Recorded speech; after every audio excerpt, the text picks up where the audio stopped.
ஏசாயாவின் தீர்க்க தரிசன புஸ்தகம் ஏசாயா 26. ஏசாயா 26 3வது வசனத்தை நாம் வாசிக்கலாம். உம்மை உறுதியாய் பற்றி கொண்ட மனதை உடையவன் உம்மையே நம்பியிருக்கிறபடியால் நீர் அவனை பூரண சமாதானத்துடன் காத்து கொள்வீர். அல்லேலூயா. கர்த்தர் கொடுக்கிற ஒரு வாக்குத்தத்தம், பூரண சமாதானத்துடன் காத்து கொள்வீர். ஏன் பூரண சமாதானத்தோடு காத்து கொள்கிறார்? உம்மை உறுதியாய் பற்றி கொண்ட மனதை உடையவன் உம்மையே நம்பி இருக்கிறபடியால் நீர் அவனை பூரண சமாதானத்துடன் காத்து கொள்வீர். அல்லேலூயா. முதல் காரியம், அவரை உறுதியாய் பற்றி கொள்ள வேண்டும். 2வது காரியம், உம்மையே நம்பி இருக்கிறபடியால் அவரை நம்பி இருக்க வேண்டும். வசனம் சொல்கிறது, உம்மை உறுதியாய் பற்றி கொண்ட மனதை உடையவன். முதலாவது, நமக்கு எப்படிப்பட்ட மனது வேண்டும் என்று சொன்னால், அவரை உறுதியாய் பற்றி கொள்ளுகிற ஒரு மனது. அல்லேலூயா. யாராவது ஒரு ஆள் குழந்தைய பார்த்துக்கணும். எல்லாரும் சுற்றி என்ன பண்ணக்கூடாது, குழந்தைய பார்த்துக்கிட்டு இருந்தீங்கன்னா அது கஷ்டமாக இருக்கும். ஆகினால ஏசாயா 26:3 வாசிக்கிறோம், உம்மை உறுதியாய் பற்றி கொண்ட மனதை உடையவன். முதலாவது மனது உறுதியாய் பற்றி கொள்கிற ஒரு மனசு வேணும். இன்றைக்கி நிறைய பேருடைய மனசு பார்த்தீங்கன்னா, இங்கே போகலாமா, அங்கே போகலாமா, அங்கே போகலாமா, இங்கே போய் ஏதாவது செய்யலாமா, அது அங்கே போயிட்டு பார்த்தா ஏதாவது வேலைக்கு ஆகுமா அப்படின்னு சொல்லி ஒரு திடமான ஒரு மனசு இல்லை, ஒரு உறுதியான மனசு இல்லை. கிறிஸ்தவர்களுக்கே பார்த்தீங்கன்னு சொன்னால், ஹாஸ்பிட்டலுக்கு போகலாமா, சர்ச்சுக்கு போகலாமா, இல்லை எங்கேயாவது ஜோசியம் பார்க்க போகலாமா, இல்லை எங்கேயாவது ஜபத்துக்கு போகலாமா, இல்லை இந்த பாஸ்டர்கிட்ட போகலாமா, இல்லை அந்த பாஸ்டர்கிட்ட போகலாமா அப்படின்றது கிறிஸ்தவர்களுக்கு இன்றைக்கி என்ன இல்லை, திடமான உறுதியான ஒரு மனது இல்லாமல் இருக்கிறது. அப்போ முதல் காரியம், உம்மை உறுதியாய் பற்றி கொண்ட மனதையுடையவன். 2வது, உம்மையே நம்பி இருக்கிறபடியால். அல்லேலூயா. 2வது விஷயம் என்னன்னு கேட்டால், கர்த்தரையே நம்பி இருக்கணும். யாரை நம்பி இருக்கணும்? கர்த்தரையே நம்பி இருக்கிற மனுஷன். அடுத்தது என்ன செய்ய சொல்லப்படுகிறது? நம்பி இருக்கிறபடியால் நீர் அவனை பூரண சமாதானத்துடன் காத்து கொள்வீர். அல்லேலூயா. இந்த பூரண சமாதானத்தை கர்த்தர் நமக்கு தருவதற்கு அவர் என்ன சொல்கிறார்? முதலாவது எப்படி இருக்கணும்? உறுதியாய் பற்றி கொள்ளுகிற மனசு இருக்கணும். 2 மனசாக இருக்கக்கூடாது. எலியாவின் நாட்களில் எலியா ஜனங்களை பார்த்து கேட்டார், எந்த மட்டும் நீங்கள் 2 நினைவுகளால் குந்தி நடப்பீங்க அப்படின்னு சொல்லி. அது மாதிரி 2 மனசாக இருக்கக்கூடாது. கர்த்தரை பற்றி கொள்ளலாமா, இல்லை உலகத்தில் வேறு ஏதாயிலும் செய்யலாமா அப்படின்னு சொல்லி 2 மனசாக இருக்கக்கூடாது. அவரை உறுதியாய் பற்றி கொள்கிற மனசு. 2வது, அவரையே நம்பி இருக்கிற ஒரு இருதயம் வேண்டும். அல்லேலூயா. எத்தனை பேர் அவரையே நம்பி இருக்கிறீங்க? உங்கள் கர்த்தரையே தன் நம்பிக்கை கொண்டிருக்கிற மனுஷன் பாக்கியவான். எல்லாத்துலேயுமே வா, ஏதோ ஒன்றுத்தில் இல்லை, எல்லா விஷயத்திலும் நான் அவரையே நம்பி இருக்கிறேங்க அப்படின்னு எத்தனை பேர் சொல்ல முடியும்? ஆனால் அப்படி நிறைய பேர் இன்றைக்கி பார்க்க முடியல. ஏதோ ஒரு காரியத்தில் நம்புகிறாங்க, அவ்வளோதான். மற்ற எல்லா காரியத்திலும் என்ன செய்யறதில்ல, நம்புறது கிடையாது. அல்லேலூயா. அப்போ அவர்களுக்கு கர்த்தர் கொடுக்கிற வாக்குத்தத்தம், அவனை பூரண சமாதானத்துடன் காத்து கொள்வார். என்ன செய்வார்? பூரண சமாதானம். பூரண சமாதானம் என்றால் என்ன? பூரண சமாதானம். எல்லா மனுஷர்களும் இன்னைக்கு எதற்காக தான் இன்றைக்கி ஓடிடுறாங்க? ஒரு சமாதானம் கிடைக்கணும் என்பதற்காக தான். வாழ்க்கையில் எல்லாம் இருந்து என்ன இருக்கணும்? ஒரு சமாதானம் இருந்தால் தான் அதை அனுபவிக்க முடியும். வீட்டில் எல்லாம் இருந்தாலும் கூட உன் இருதயத்தில் ஒரு சமாதானம் இருந்தால் தான் அதை என்ன செய்ய முடியும்? நீ அதை அனுபவிக்க முடியும். சமாதானம் இல்லைன்னா இந்த செல்ஃபோனை கூட என்ன பண்ண முடியாது, பார்க்க முடியாது, தூக்கி போட்டு உடச்சிட்றோம். நிறைய பேர் வீட்டில் செல்ஃபோனை தூக்கி போட்டு உடைக்கிறாங்களா இல்லையா? என்ன காரணம்? செல்லில் என்னென்ன இருக்குது, எவ்வளோ டைம் பாஸ் பண்ணலாம், எவ்வளோ காரியத்தை செல்லில் பார்க்கலாம், அவ்வளவு இருந்து ஏன் செல்லை தூக்கி போட்டு உடைக்கிறாங்க? இருதயத்தில் என்ன இல்லை? சமாதானம் இல்லை. வீட்டை விட்டு ஓடிடுறாங்க, என்ன இல்லை? சமாதானம் இல்லை. வாழ்க்கையை விட்டு ஓடிடுறாங்க, என்ன இல்லை? சமாதானம் இல்லை. தற்கொலை பண்ணிக்கிறாங்க, என்ன இல்லை? சமாதானம் இல்லை. அவங்க வீட்டில் எதுவும் இல்லைன்னு நினைக்கிறீங்களா? எல்லாமே இருக்குது. தங்கம் இருக்குது, வெள்ளி இருக்குது, வீடு வாசல் இருக்குது, நிலபலம் இருக்குது, எல்லாமே இருக்குது, படிப்பு இருக்குது, அறிவு இருக்குது, எல்லாமே இருக்குது. ஆனால் சமாதானம் இல்லாததுனால அவர்கள் என்ன செய்கிறாங்க? மன உளைச்சலுக்கு ஆளாகி அவர்கள் தவறான முடிவு எடுத்து வேறு மாதிரி போயிடுறாங்க. அல்லேலூயா. அப்போ அதற்காக தான் ஒரு மனுஷனுக்கு என்ன தேவை? சமாதானம் தேவை. அந்த சமாதானம் எப்படிப்பட்ட சமாதானம்? ஆண்டவர் சொல்கிறார், உலகம் தருகிற சமாதானத்தை நான் உங்களுக்கு தரல, என்னுடைய சமாதானத்தை நான் உங்களுக்கு என்ன பண்ணுகிறேன், தருகிறேன். உலகம் தருகிற சமாதானம் எப்படி இருக்குன்னா கொஞ்ச நேரம் தான் இருக்கும். ஒரு சமாதானம் வேணும்னு சொல்லி கொஞ்ச நேரம் என்ன பண்ணுவாங்க, ஒரு சினிமா போய் பார்ப்பாங்க. சினிமா எத்தனை மணி நேரம் ஓடும்? ஒரு 3 ஹவர் ஓடும். ஒரு சீரியல் நாடகத்தை போய் பார்ப்பாங்க, அது கொஞ்ச நேரம் தான். அதை விட்டு வெளியில் வந்தவொடனே என்ன ஆகிடும், அது சமாதானம் போயிடும். சமாதானத்துக்காக ஒரு டூர் போவாங்க, சுற்றுலா போவாங்க, சமாதானத்துக்காக வேறு எங்கேயாவது கோயிலுக்கு குளம் போவாங்க. அது எது வரைக்கும் இருக்குன்னா அது வரைக்கும் தான் இருக்கும். அவங்க அந்த ஸ்பாட்டை விட்டு வெளியில் வந்துட்டாங்கன்னா மறுபடியும் வீட்டுக்கு வரும்போது மறுபடியும் அந்த சமாதான குறைச்சல் அவங்களுக்கு மனசு பாதிக்கப்படும். அதனால தான் சொல்கிறாரு, உலகம் தருகிற சமாதானம் உங்களுக்கு கொஞ்சம் நேரம் தான் நீடிக்கும், கொஞ்ச நேரம் தான் உங்களுக்கு அது தொடரும். ஆனால் என்னுடைய சமாதானம் அது என்றைக்குமே உங்களை விட்டு என்ன பண்ணாது, போகாது. அல்லேலூயா. எல்லா புத்திக்கும் மேலான தேவ சமாதானம் உங்கள் இருதயங்களை நிரப்பும் என்று கர்த்தர் சொல்கிறார். ஆகவே கர்த்தர் நமக்கு சமாதானம் கொடுப்பது அவசியம். நம்முடைய வாழ்க்கையில் முக்கியமானது என்னது? சமாதானம் இருக்க வேண்டும். அல்லேலூயா. யோசிச்சு பாருங்க, ஒரு பக்கம் பிள்ளை இல்லாததுனால சமாதான குறைச்சலாக இருக்கிறாங்க, ஒரு பக்கம் பிள்ளை இருக்கிறதுனால சமாதான குறைச்சலாக இருக்கிறாங்க, ஒரு பக்கம் வசதி வாய்ப்பு இல்லாததுனால சமாதானம் இல்லாமல் இருக்கிறாங்க, இன்னொரு பக்கம் வசதி வாய்ப்பு இருந்தும் சமாதானம் இல்லாமல் இருக்கிறாங்க. அப்போ இதில் யார் தான் சமாதானமாக இருக்கிறது? இருக்கப்பட்டவங்களும் சமாதானம் இல்லாமல் தான் இருக்கிறாங்க, இல்லாதவங்களும் எப்படி இருக்காங்க, சமாதானம் இல்லாமல் தான் இருக்கிறாங்க. அதனால தான் சொல்கிறாரு, என்னுடைய சமாதானத்தை உங்களுக்கு நான் தருகிறேன். அப்போ அந்த சமாதானம் இந்த உலகத்தில் எது இருந்தாலும் இல்லாத போனாலும் அந்த சமாதானம் உங்கள் இருதயத்தை அது என்ன பண்ணாது, விட்டு போகாது. எல்லா புத்திக்கும் மேலான தேவ சமாதானம் உங்கள் இருதயங்களை நிரப்பும். ஹல்லேலூயா. இங்கே ஆண்டவர் சொல்லியிருக்கிற சமாதானம், பூரண சமாதானத்துடன் காத்துக்கொள்வீர். அவனை நீர் பூரண சமாதானத்துடன் என்ன செய்வீர்? காத்துக்கொள்வீர். ஹல்லேலூயா. பூரண சமாதானம் என்றால் என்ன என்பதை நம்ம பார்க்கலாம். முதலாவது ஏசாயா புஸ்தகம் 48:18 வாசிக்கலாம். ஏசாயா 48:18. என் கற்பனைகளை கவனித்தாயானால் நலமாயிருக்கும், அப்பொழுது உன் சமாதானம் நதியைப் போலும் உன் நீதி சமுத்திரத்தின் அலைகளைப் போலும் இருக்கும். அல்லேலூயா. இங்கே சொல்லுகிறார், உன்னுடைய சமாதானம் நதியை போல இருக்கும் என்று சொல்லுகிறார். அல்லேலூயா. முதலாவது எப்படி சமாதானம்? பூரண சமாதானம். பூரண சமாதானம் என்று சொன்னால் என்னன்றதை இங்கே நம்ம பார்க்கிறோம். உன்னுடைய சமாதானம் நதியை போல இருக்கும். அதற்கு ஒரு முன்னதாக ஒரு காரியத்தை அவர் சொல்றாரு, என் கற்பனைகளை கவனித்தாயானால் நலமாயிருக்கும். அல்லேலூயா. என் கற்பனைகளை நீ கவனிச்சனா உன் சமாதானம் எப்படி இருக்கும்? நதி போல இருக்குன்றார். அல்லேலூயா. நதியை ஏன் ஒப்பிட்டுறாரு ஆண்டவர்? நதியை எதற்கு ஒப்பிட்டு பேசுகிறாரு? நதி என்பது எப்படிப்பட்டது அப்படின்னா, நதி தேங்கி நிற்கக்கூடியது அல்ல, நதி பாய்ந்து ஓடக்கூடியது. அல்லேலூயா.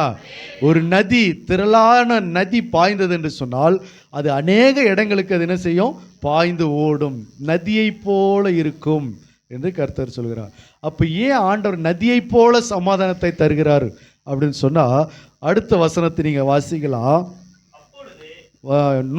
சங்கீதம் 122:7 வாசிக்கலாம். சங்கீதம் 122:7. உன் அலங்கத்திற்குள்ளே சமாதானமும் உன் அரமனைக்குள்ளே சுகமும் இருப்பதாக. ஹல்லேலூயா.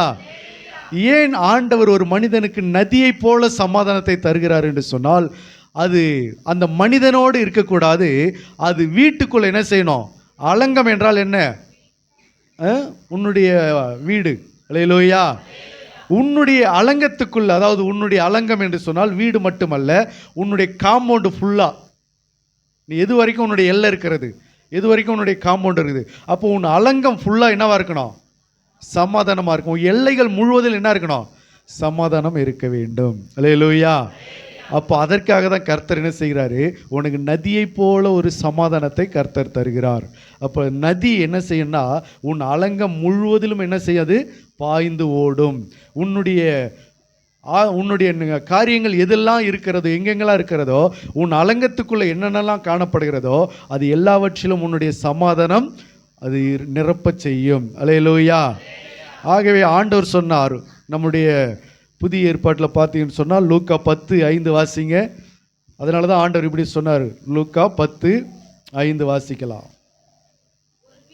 ஒரு வீட்டில் பிரவேசிக்கிற போது அல்லேலூயா.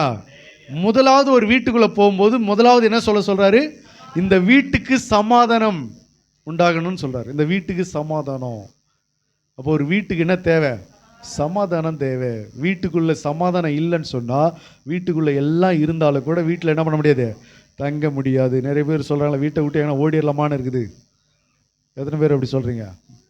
எங்க வீட்டிலே இருக்க முடியலைங்க, எங்கள் வீட்டில் என்ன தூங்க முடியல. நிறைய பேர் என்ன சொல்கிறாங்க, எங்கள் வீட்டில் தூங்க முடியலன்றாங்க, எங்கள் வீட்டில் நிம்மதியாக இருக்க முடியலன்னு சொல்கிறாங்க, எங்கள் வீட்டை விட்டு ஓடிடலாம் போல் இருக்குது, எங்கள் வீட்டில் தங்க முடியல, பேசாமல் அந்த வீட்டை காலி பண்ணிடலான்னு இருக்கிறோம். இதுக்கெல்லாம் என்ன காரணம்?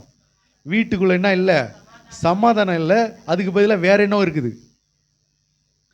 வீட்டுக்குள்ளே என்ன இருக்கணும், உன் அலங்கத்துக்குள்ளே என்ன இருக்கணும், சமாதானமும் உன் அரமனைக்குள்ள சுகமும் என்ன இருக்கணும், தங்கி இருக்கணும். அல்லேலூயா. இயேசு கிறிஸ்து இப்படி தான் சொல்லி அனுப்புறாரு. ஒரு வீட்டுக்குள்ளே நீங்கள் போன உடனே முதலாவது அந்த வீட்டுக்கு என்ன உண்டாகணும், சமாதானம் உண்டாகணுன்றாரு. அப்போ வீட்டுக்குள்ளே சமாதானம் இல்லாததுனால தான் அவர்கள் வீட்டில் தங்க முடியல, வீட்டில் தூங்க முடியல, வீட்டில் நிம்மதியாக இருக்க முடியல. அதனால சில பேர் வீட்டுக்கு வரும்போது எத்தனை மணிக்கு வராங்க, ராத்திரி 10-11 மணிக்கு வீட்டுக்கு வருவாங்க. பார்த்துக்கிறீங்களா? வீட்டுக்கு வர்றதுக்கு டெய்லியும் எப்படி வருவாங்க, பொழுதோடு அவங்க வேலைலாம் முடிஞ்சிடும் பொழுதோட. ஆனாலும் வீட்டுக்கு எப்போ தான் வருவாங்க, அப்படியே எங்கேயாவது ரவுண்ட் அடிச்சுட்டு அப்படி லாஸ்ட்டாக ஒரு 10 மணிக்கு அப்படி லாஸ்ட்டாக வருவாங்க. எல்லாருக்கும் கொஞ்சம் தூங்கின பிறகு வருவாங்க. காரணம், நேரத்தோட வீட்டுக்கு போயிட்டாச்சுன்னா வீட்டில் என்ன பண்ண முடியாது, நிம்மதியாக இருக்க முடியாது. அல்லேலூயா.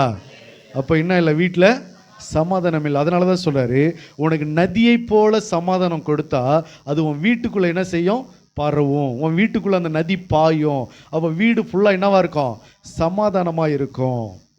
அல்லேலூயா. வீட்டில் சமாதானமாக. அப்போ வீட்டில் சமாதானம் இருந்துச்சுன்னா வீட்டை விட்டு போகிறதுக்கு உனக்கு என்ன இருக்காது, மனசு இருக்காது. வீட்டில் தங்கணும்னு தோணும். வீட்டில் உன்னை குடியிருக்க பண்ணுவேன் என்று ஆண்டவர் சொல்கிறார். மலடியை சந்தோஷமான பிள்ளைத்தாட்சியாக்கி வீட்டிலே குடியிருக்க பண்ணுவேன், தனிமையானவர்களுக்கு வீடு வாசலை ஏற்படுத்துவேன் என்று கர்த்தர் சொல்கிறார். தாவீது சொல்றார், நான் கர்த்தருடைய வீட்டில் நீடித்த நாட்களை நிலைத்திருப்பேன் என்று சொல்கிறார். அப்போ வீட்டில் குடி இருக்கணும், வீட்டில் தங்கணும். அதற்கே தான் தேவன் நமக்கு வீடு வாசலை ஏற்படுத்தி கொடுத்தார். ஆனால் இன்னைக்கு மக்கள் என்ன சொல்கிறாங்க, வீட்டில் இருக்க முடியலைங்க, வீட்டை வித்துடலாம் போல இருக்குது, வீட்டை விட்டு ஓடிடலாம் போல இருக்குது, வீட்டில் தங்க முடியல, வீட்டில் கொஞ்ச நேரம் நிம்மதியாக சாப்பிட முடியல, வீட்டில் கொஞ்ச நேரம் தூங்க முடியல, ராத்திரியில் தூங்கினா ஃபுல்லாக என்னாவது, ஒரே சொப்பனமாக வருது, கெட்ட கெட்ட கனவாக வருது, வீட்டில் என்னால் நிம்மதியாக இருக்க முடியல. காரணம், வீட்டுக்குள்ளே சமாதானம் வரணும். வீட்டுக்குள்ளே சமாதானம் வந்தால் தான் வீட்டுக்குள்ளே உன்னால் என்ன பண்ண முடியும், இருக்க முடியும். சில வீட்டுக்குள்ளே வெறும் சண்டையாகவே இருக்குது. என்ன காரணம், வீட்டுக்குள்ளே சமாதானம் இல்லை. அந்த வீட்டில் மிக்ஸி இருக்குது, கிரைண்டர் இருக்குது, வாஷிங் மிஷின் இருக்குது, ஃப்ரிட்ஜ் இருக்குது, ஏசி இருக்குது, என்னென்னமோ இருக்குது. எல்லாமே தேவையானதெல்லாம், வீட்டுக்கு தேவையான அனைத்து சாதனங்களும் வீட்டில் இருக்க தான் செய்யுது. நகை இருக்குது, பணம் இருக்குது, பீரோ இருக்குது, கட்டில் இருக்குது, நல்ல ஃபேன் இருக்குது, எல்லாமே இருக்குது. ஆனால் என்ன இல்லை, வீட்டுக்குள்ளே சண்டைகள் எந்நேரமும். வீட்டில் வியட்நாம் வீடுன்னு ஒரு சினிமா எடுத்தாங்க. வியட்நாம்னா என்ன அர்த்தம், எப்போவுமே அங்கே போர் நடந்துக்கிட்டே இருக்குமா அந்த நாட்களில். ஆகையினால அதை கணக்கில் வச்சு அப்படி ஒரு காரியத்தை செய்தாங்க. அப்போ வியட்நாம் வீடுன்னு சில பேருடைய வீடு அப்படி அமைஞ்சு போகுது. எந்நேரமும் சண்டைகள், எந்நேரமும் வாக்குவாதங்கள், எந்நேரமும் எரிச்சல்கள். அப்போ காரணம், இதுக்கெல்லாம் என்ன காரணம்னா வீட்டுக்குள்ளே என்ன கிடையாது, சமாதானம் இல்லை. அதனால தான் சொல்கிறாரு, உன் அலங்கத்திற்குள்ளே சமாதானம். ஒரு வீட்டுக்குள்ளே சமாதானம். இயேசு கிறிஸ்து உயிர் தெழுந்த உடனே பூட்டி இருந்த வீட்டுக்குள்ளே வந்து அவர் முதல்ல சொன்ன காரியம் என்ன தெரியுமா, இந்த வீட்டில் உங்களுக்கு சமாதானம் உண்டாக கிடவது என்று சொன்னார். அல்லேலூயா. அப்போ வீட்டில் சமாதானம் உண்டாகணும்னா வீட்டில் கர்த்தருக்கு பிரியமில்லாத காரியத்தெல்லாம் என்ன செய்யக்கூடாது, வீட்டில் வைக்கக்கூடாது. கர்த்தருக்கு பிரியமில்லாத பேச்செல்லாம் வீட்டில் பேசக்கூடாது.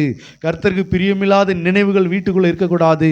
கர்த்தருக்கு பிரியமில்லாத பொருளாதாரத்தை வீட்டில் வச்சிருக்கக்கூடாது. கர்த்தருக்கு பிரியமில்லாத பணத்தை வீட்டில் வச்சிருக்கக்கூடாது. கர்த்தருக்கு பிரியமில்லாத நகையை வீட்டில் வச்சிருக்கக்கூடாது. கர்த்தருக்கு பிரியமில்லாத எந்த ஒரு பொருளும் வீட்டுக்குள்ளே இருந்துச்சுன்னா உனக்கு என்ன இருக்காது, சமாதானம் இருக்காது. அல்லேலூயா. அப்போ முதல்ல வீட்டுக்குள்ளே சமாதானம் வரணும்னா வீட்டுக்குள்ளே இருக்கிற பொருள், கர்த்தருக்கு பிரியமில்லாத எந்த காரியத்தையும் நீ தூக்கி வெளியில் போட வேண்டும். அப்போ தான் உனக்கு என்ன உண்டாகும், சமாதானம் உண்டாகும். அல்லேலூயா. வீட்டுக்குள்ளே கர்த்தருக்கு பிரியமில்லாத பாட்டு ஓடக்கூடாது. கர்த்தருக்கு பிரியமில்லாத சினிமா ஓடக்கூடாது. கர்த்தருக்கு பிரியமில்லாத கதை பேசக்கூடாது. அப்போ தான் அந்த வீட்டுக்குள்ளே என்ன உண்டாகும், சமாதானம் உண்டாகும். அல்லேலூயா. உங்களுக்கு பிடிக்காத ஒரு காரியத்தை ஒருத்தவங்க பேசுகிற இடத்துல நீங்கள் உட்காருவீங்களா? அந்த இடத்த விட்டு ஏஞ்சி போயிடுவீங்களா? அங்கே உட்காந்து கதை கேட்பீங்களா? அவங்க பேசுகிற விதம் உங்களுக்கு பிடிக்கல, ஒரு இடம் உங்களுக்கு பிடிக்கலன்னா அந்த இடத்துல உட்காருவீங்களா? அங்கே நம்ம உட்கார பிடிக்காது. அப்போ நம்ம எழுந்து போயிடுறோம். அப்போ இயேசு கிறிஸ்துவுக்கு பிடிக்காத காரியங்கள் நடந்ததுன்னா அந்த வீட்டுக்குள்ளே என்ன இருக்காது, சமாதானம் இருக்காது. அல்லேலூயா. இன்றைக்கி நிறைய பேர் வீட்டுக்குள்ளே நிறைய கர்த்தருக்கு சித்தமில்லாத காரியத்தெல்லாம் கொண்டு அந்த வீட்டுக்குள்ளே வச்சுக்கிட்டு எங்கள் வீட்டில் தங்கவே முடியல, சாப்பிட முடியல, தூங்க முடியலன்னா எப்படி தூங்குவேன், எப்படி சாப்பிடு, எப்படி சமாதானமாக இருப்பேன்? நேரமே எங்கள் வீட்டில் சண்டை நடந்துக்கிட்டே இருக்குது, எப்போவுமே பிரச்சனையாக இருக்குது, ஏன் வீட்டை விட்டு ஓடிடலாம் போல் இருக்குது அப்படி சொல்கிறதுக்கு காரணம் என்ன? பண்ணுறது பூரா கர்த்தருக்கு பிரியமில்லாத காரியம், வச்சிருக்கிறது பூரா கர்த்தருக்கு பிரியமில்லாத செயல்பாடுகள், பொருளாதாரங்கள். ஆனால் கர்த்தர் எங்கள் வீட்டில் சமாதானமே இல்லைன்னு சொன்னால் அங்கே சமாதானம் இல்லை. அப்போ முதலாவது உன் வீட்டுக்குள்ளே என்ன உண்டாகணும், ஆண்டவர் எதை விரும்புகிறாரு, உன் வீட்டுக்குள்ளே சமாதானம், உன் அலங்கத்திற்குள்ளே சமாதானம், உன் வீட்டுக்குள்ளே சமாதானம், அதுதான் தேவன் விரும்புகிறார். அல்லேலூயா. அப்போ முதலாவது உன்னுடைய சமாதானம், உனக்குள்ள ஒரு சமாதானம் இருக்கணும். உன் சமாதானம் எப்படி இருக்கணும், நதியை போல இருக்கணும். அப்போ உனக்குள்ள சமாதானம் உண்டாகணும்னா உனக்குள்ள அப்படிப்பட்ட கர்த்தருக்கு பிரியமில்லாத காரியத்தெல்லாம் தூக்கி வீசணும். ரெண்டாவது குடும்பத்துக்குள்ளே வீட்டுக்குள்ளே இருக்கிற காரியத்தையும் என்ன செய்யணும், எடுத்து போடணும். அப்போ வீட்டுக்குள்ளே என்ன உண்டாகும், சமாதானம் உண்டாகும். அல்லேலூயா. மூன்றாவது காரியத்தை நீங்கள் வாசிச்சிங்கன்னா வாசிக்கல, ஏசாயா 54:13. இதையெல்லாம் நீங்கள் செய்யும்போது ஆண்டவர் என்ன சொல்கிறார் பாரு. அல்லேலூயா. உன் பிள்ளைகள் எல்லாரும்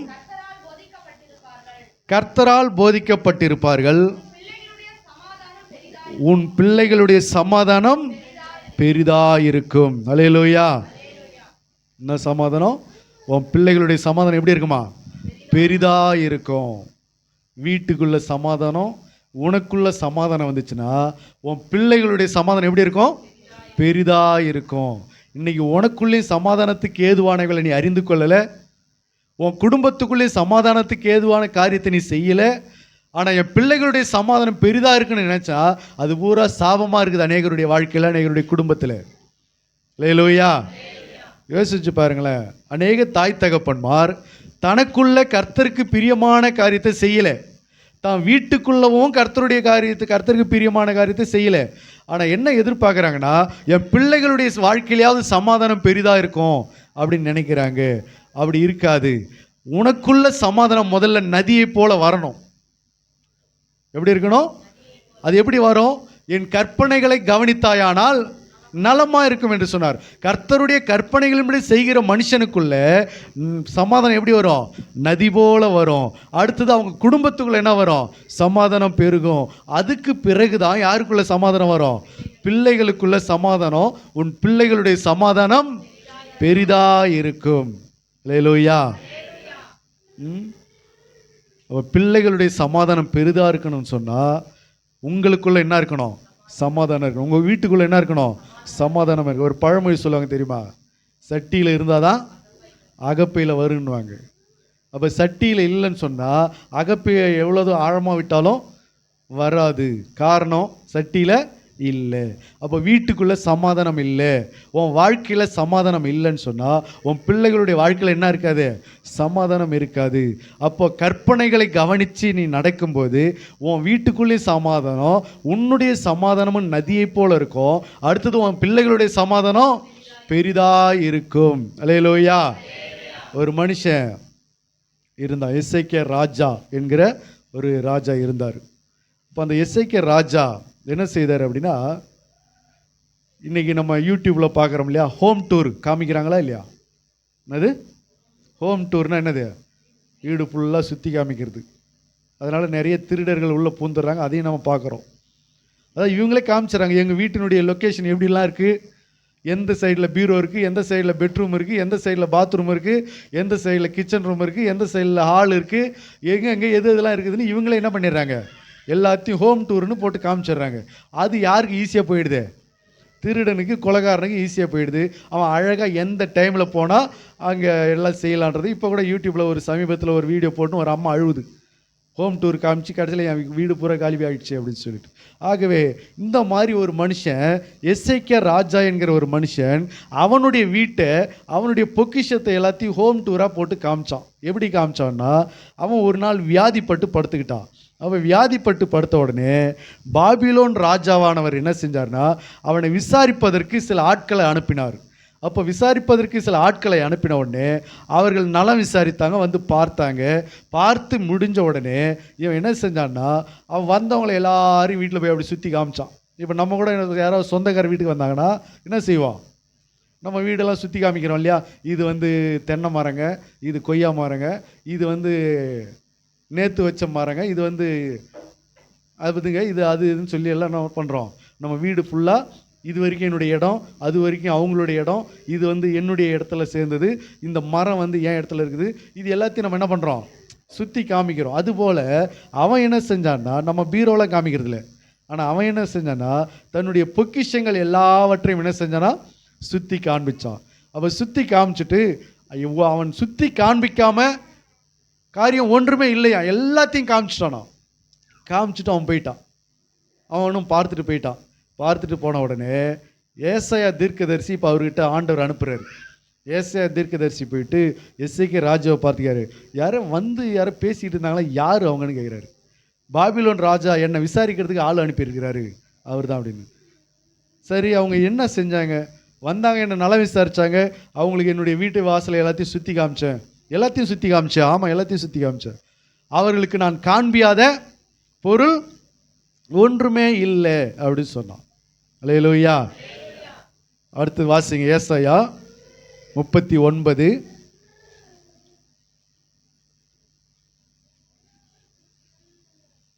ஏசாயா 39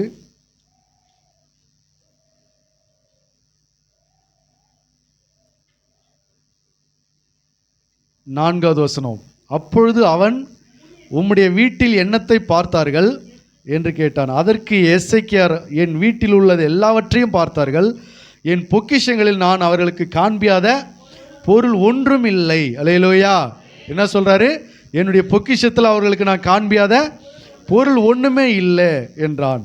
அப்பொழுது ஏசாயா எசேக்கியாவை நோக்கி, சேனைகளுடைய கர்த்தரின் வார்த்தை கேளும். சரி, நீ சுற்றி காமிச்சிட்டல, இப்போ கர்த்தர் சொல்கிறத கவனமாக கேளு அப்படின்னு. சேனைகளுடைய வார்த்தை, கர்த்தருடைய வார்த்தை கேளும். இதோ நாட்கள் வரும், அப்பொழுது உன் வீட்டில் உள்ளதிலும் உன் பிதாக்கள் இந்நாள் வரைக்கும் சேர்த்ததிலும் ஒன்றும் மீதியாய் வைக்கப்படாமல் எல்லாம் பாபிலோனுக்கு கொண்டு போகப்படும். நீ பெறப்போகிற உன் சந்ததியாகிய உன் குமாரரிலும் சிலர் பாபிலோன் ராஜாவின் அரண்மனை வேலைக்காரராய் இருப்பார்கள் என்று கர்த்தர் சொல்கிறார் என்றான். அல்லேலூயா. இப்போ ஏசாயா என்ன சொல்றாரு? எல்லாத்தையும் சுற்றி காமிச்சிட்டல, இப்போ கர்த்தருடைய வார்த்தைகள். ஒரு காலம் வரும், ஒரு டைம் வரும், அப்போ உன் பிள்ளைகள், உன் பொக்கிஷம் நீ சேர்த்து வச்சது, உன் பிதாக்கள் சேர்த்து வச்ச எல்லா பொக்கிஷம் உன் பிள்ளைகள் முதற்கொண்டு எங்கே போவாங்க? பாபிலோனுக்கு போவாங்க. அப்போ உன் பிள்ளைகள் முதற்கொண்டு பாபிலோனில் அரண்மனையில் வேலை செய்வாங்க அப்படின்னு சொன்ன உடனே இப்போ எசேக்கியா ராஜா என்ன சொல்றாரு பாருங்க. அப்பொழுது எசேக்கியா ஏசாயாவை நோக்கி, நீர் சொன்ன கர்த்தருடைய வார்த்தை நல்லதுதான், என் நாட்களிலாவது சமாதானமும் உண்மையும் இருக்குமே என்றான். இப்போ எசேக்கியா ராஜா என்ன சொல்றாரு தெரியுதுங்களா? நீங்க சொன்ன வார்த்தையின்படி நடக்கட்டும், நல்லதுதான், கர்த்தருடைய வார்த்தை நல்லதுதான். ஆனால் அவன் என்ன சொல்கிறாரு? என்னுடைய நாட்களிலாவது, என் நாட்களிலாவது சமாதானம் உண்மையும் இருக்குமே என்றான். ஏசாயா என்ன சொல்றாரு? கர்த்தருடைய வார்த்தையை, உன் பிள்ளைகள் எல்லாரும் அரண்மனைக்கு போய் வேலை செய்வாங்கடா, உன் பிள்ளைகள் எல்லாரும் போய் அரண்மனையில் வேலைக்காரங்களா இருப்பாங்கன்றாரு. எசேக்கியா ராஜா அதுக்கு என்ன சொல்றாருன்னா, என் நாட்களிலாவது சமாதானம் இருக்கட்டும்ன்றாரு. அல்லேலூயா. அப்படின்னா என்ன அர்த்தம்? என் பிள்ளைங்க கேடு கேட்டா எனக்கு என்னங்க, நான் என்னுடைய வாழ்க்கையிலாவது நான் நல்லா இருந்தால் போதுங்க அப்படின்னு. அல்லேலூயா. ஒரு தகப்பன், ஒரு தாய், ஒரு பெற்றோர்கள் என்ன செய்யணும் தெரியுமா? தன் பிள்ளைகளுடைய வாழ்க்கைக்கு சமாதானத்தை தேடி வைக்க வேண்டும். எசேக்கியா ராஜா சொல்றாரு, என் பிள்ளைகளுடைய வாழ்க்கையில சமாதானம் இருந்தா என்ன, இல்லைன்னா என்ன, என் நாட்களிலாவது சமாதானமும் உண்மையும் இருக்குமே. பிள்ளைகள் எல்லாரும் வேலைக்காரங்களா போவாங்க, அடிமையா போவாங்கன்னு சொல்றாரு. அதை பற்றி அவர் கவலைப்படலை. என் நாட்களிலாவது சமாதானமாக இருந்துட்டு நான் போயிடுறேங்கன்றாரு. அப்போ ஒரு நல்ல தாய் தகப்பன் தன் பிள்ளைகளுக்கு சொத்து சேர்க்கிறோமோ இல்லையோ, எதை சேர்க்கணும்? சமாதானத்தை சேர்க்கணும். அல்லேலூயா. அதனால தான் சொல்றாரு, உன் பிள்ளைகளுடைய சமாதானம் எப்படி இருக்கும்? பெரிதாக இருக்கும் என்று கர்த்தர் சொல்கிறார். அப்போ பிள்ளைகளுடைய சமாதானம் பெரிதாக இருக்கணும்னு சொன்னால் என்ன செய்யணும்? நம்ம கர்த்தரை உறுதியாய் பற்றி கொள்ள வேண்டும். அவரை மட்டுமே நம்ப வேண்டும். அல்லேலூயா. அவருடைய கற்பனைகளை கவனிக்க வேண்டும்.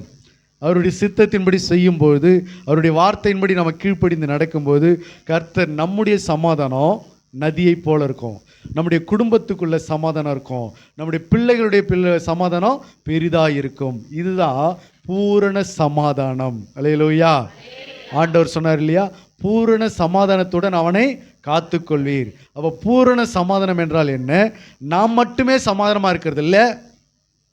எசேக்கியா ராஜா சொன்ன மாதிரி, நான் மட்டுமே என் வாழ்க்கையில மட்டுமே சமாதானமாக இருந்தால் போதும்னு இல்லை, என் பிள்ளைகளுடைய வாழ்க்கையில் என்ன இருக்கணும்? சமாதானம். என் குடும்பத்தில் சமாதானம் இருக்கணும். அதுதான் ஒரு நல்ல தகப்பன், நல்ல தாய், நல்ல பெற்றோர்கள் சம்பாதிக்கிற ஒரு பெரிய பொக்கிஷம். அதுதான். நான் மட்டும் சமாதானமாக இருந்துட்டு போயிடுறேங்க, நான் மட்டும் நிம்மதியாக இருந்துட்டு போயிடுறேங்க, நான் மட்டும் எங்கேயாவது இருந்துட்டு போயிடுறேங்க அப்படின்னு சொல்லி அப்படி தன்னுடைய சமாதானத்துக்காக மட்டும் ஓடுகிறவர்கள் நல்ல தாய் தகப்பன் அல்ல. தன் பிள்ளைகளுடைய சமாதானம் பெரிதாக இருப்பதற்கு பாடுபடுகிறவர்கள் தான் நல்ல தாய் தகப்பன்மார்கள். அப்போ இந்த வசனத்தை கேட்குற பிள்ளைகள், நீங்கள் உங்கள் பிள்ளைகளுடைய சமாதானம் எப்படி இருக்கணும்? உன் பிள்ளைகளின் பிள்ளைகளை காண்பாய், எருசலேமுக்கு உண்டாகும் சமாதானத்தை காண்பாய் என்று வேதம் சொல்கிறது, சங்கீதம் 128. அப்போ பிள்ளைகளுடைய சமாதானம் பெரிதாக இருக்கணும் அவங்களுக்கு. அப்போ அந்த சமாதானத்தை நீ சேர்த்து வைக்கணும், அந்த சமாதானத்தை நீ சம்பாதிச்சு வைக்கணும். அப்போ அந்த சமாதானம் உனக்குள்ளேருந்து வரணும். எப்படி வரணும்? உன்னுடைய சமாதானம் நதியை போல பாய்ந்து உன் வீட்டுக்குள்ளே வரும், உன் அலங்கத்துக்குள்ளே வரும், அடுத்தது யாருக்குள்ளே வரும்? உன் பிள்ளைகளுக்குள்ளே வரும். அது பெரிதாய் காணப்படும். அல்லேலூயா. ஆகினால கர்த்தருடைய பிள்ளைகள், இந்த நாட்களிலே உங்களுடைய குடும்பத்தையும் உங்களுடைய பிள்ளைகளையும் உங்களுடைய வீட்டையும் கர்த்தர் சமாதானத்தினால நிரப்புவாராக. உங்கள் பிள்ளைகளுக்கு இன்றைக்கி நிறைய தாய் தகப்பன்மார் பெற்றோர்களுக்கு சமாதானத்தை சம்பாதிச்சு வைக்கல, எதை மட்டும்தான் சம்பாதிச்சு வச்சு ஓடிக்கிட்டு இருக்கிறாங்க. நிறைய சொத்துக்களை சேர்த்து, நிறைய பணத்தை சேர்த்து குவிச்சுக்கிட்டு ஓடி இருக்கிறாங்க. ஆனால் பிள்ளைகளுக்கு சமாதானத்தை சேர்க்கலை. தாயின் தகப்பனும் தேவனுக்கு பயந்து அவருடைய வழிகளில் நடந்தாதான் உன் பிள்ளைகளுடைய சமாதானம் பெரிதாக இருக்கும். கர்த்தருக்கு பயந்து அவருடைய வழிகளில் நடக்கிறவன் எவனோ அவன் பாக்கியம், அவன் பிள்ளைகள் அவன் பந்தியை சுற்றிலும் ஒலிவ மர கன்றுகளைப் போல இருக்கும். அப்போ தாயின் தகப்பனும் கர்த்தருக்கு பயந்து நடந்தாங்கன்னா பிள்ளைகளுடைய சமாதானம் பெரிதாக இருக்கும். தாயின் தகப்பனும் கர்த்தருக்கு பயப்படாமல் சம்பாதிக்கிறதுலேயே குறியாக இருந்தீங்கன்னு சொன்னால் பிள்ளைகளுடைய சமாதானத்தை நீ பெரிதாக பார்க்க முடியாது. அது ஒரு நாள் வேதனையில் போய் முடியும். ஆகையினால் அந்த மாதிரி காரியத்தில் நம்ம செய்யாமல் உங்களுடைய மனது கர்த்தரை உறுதியாய் பற்றி கொண்டிருக்க வேண்டும். கர்த்தரையை நம்பி இருக்க வேண்டும். அவருடைய கற்பனைகளை கவனிக்கும் போது உங்களுடைய பிள்ளைகள், உங்கள் பிள்ளைகள் எல்லாரும் கர்த்தரால் போதிக்கப்பட்டு இருப்பாங்க. உங்கள் பிள்ளைகள் எல்லாரும் எப்படி இருப்பாங்க? கர்த்தரால் போதிக்கப்பட்டு இருப்பாங்க. அவருடைய சமாதானம் எப்படி இருக்கும்? பெரிதாக இருக்கும். அல்லேலூயா. ஆகவே இந்த நாட்களிலே உங்கள் பிள்ளைகள் எல்லாரும் உடைய சமாதானமும் பெரிதாய் காணப்படும்படிக்கு ஆண்டவர் ஆசீர்வதிப்பாராக. ஆமேன். ஜெபிக்கலாம்.